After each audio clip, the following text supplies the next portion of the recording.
आपका तहज्जुद तक आना तो इस बात की दलील है कि आपकी दुआ कबूल हो चुकी है। तहज्जुद के वक्त आपकी छोटी सी छोटी पुकार भी सीधा अर्श तक जाती है।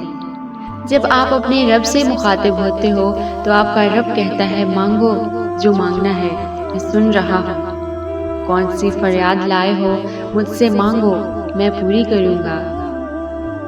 फिर जिस पल आपके हाथ अपने रब के आगे उठते हैं ना, आपकी जुबान से निकली हर एक दुआ पे वो अल्लाह कुन कह देता है।